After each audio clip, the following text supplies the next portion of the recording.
Bonjour à tous, il y a de la vie dans les céréales. Pain, pâtes, gâteaux, biscuits, les céréales sont au cœur de notre alimentation. Mais saviez-vous que les céréales régalent aussi les animaux d'élevage et entrent dans la composition de nombreux autres produits comme les bioplastiques et même certains cosmétiques? Dans ce numéro d'À tout bout de champ, votre mag info des céréales, nous partirons sur les chemins de l'innovation avec, pour commencer, le dispositif scientifique étonnant d'un institut de recherche français. Puis nous rencontrerons Yannick Guyomard qui forme les agriculteurs à utiliser des machines agricoles de plus en plus équipées de haute technologie. Mais commençons avec un voyage au centre de la France. C'est ici que des hommes et des femmes vont étudier et sélectionner les variétés de blé qui résisteront au changement climatique en cours. Visite guidée de Phénofield, plateforme pluridisciplinaire à la pointe du progrès.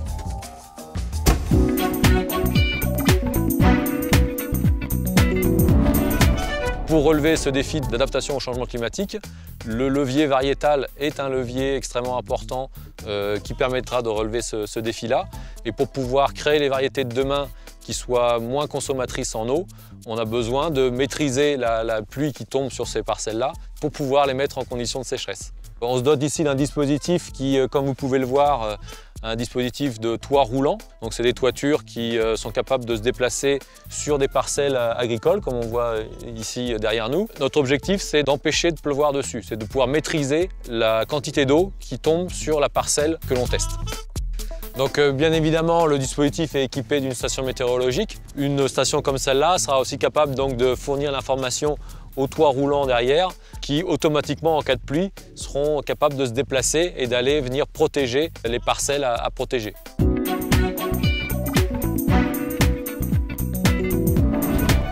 Les machines agricoles d'aujourd'hui n'ont jamais été aussi perfectionnées. Ce sont de véritables concentrés de technologie. Mais comment alors réussir à faire dialoguer ces engins entre eux avec un même langage pour que leurs actions dans les champs soient coordonnées? C'est l'objectif d'une norme révolutionnaire, Isobus. Les explications de Yannick Guyomard, passionné de machinisme agricole qui aide les agriculteurs à utiliser facilement ces nouvelles technologies.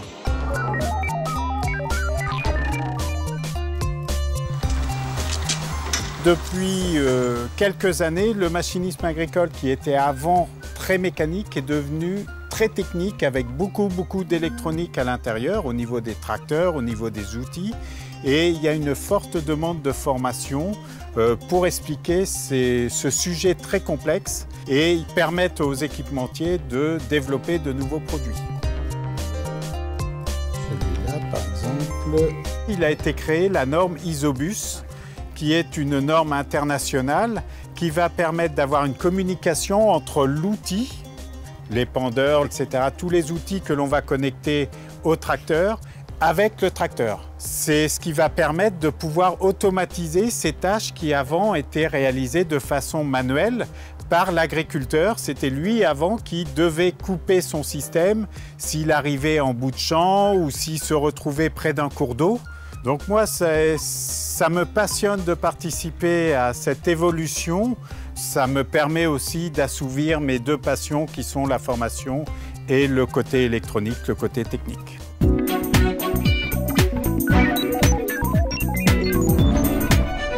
Avant de se quitter, la réponse de notre expert à la question insolite du jour.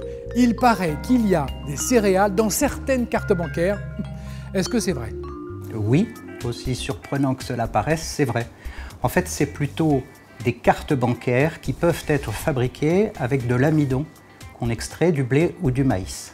Alors, ce qui peut sembler surprenant, c'est que les gens voient l'amidon avant tout comme un ingrédient alimentaire. Là où c'est moins surprenant, c'est qu'à côté de ces utilisations alimentaires, l'amidon, depuis des millénaires, est utilisé soit en cosmétique, soit en pharmacie, plus récemment dans le papier carton, le textile ou des produits chimiques. Et c'est là que, ce qui peut paraître surprenant l'est moins, on peut utiliser de l'amidon pour fabriquer du plastique, donc du plastique végétal renouvelable.